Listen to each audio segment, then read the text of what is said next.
ক্ষমা হলো, খুশির জোয়ার নেমে এলো।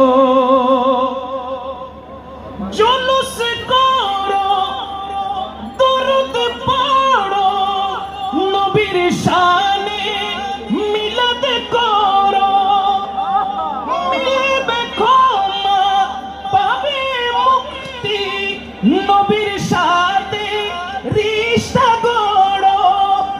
কোরআন সুন্নাত তো তাই বলে, নবীর প্রেমে নাজাত মিলে। কোরআন সুন্নাত তো তাই বলে, নবীর প্রেমে নাজাত মিলে।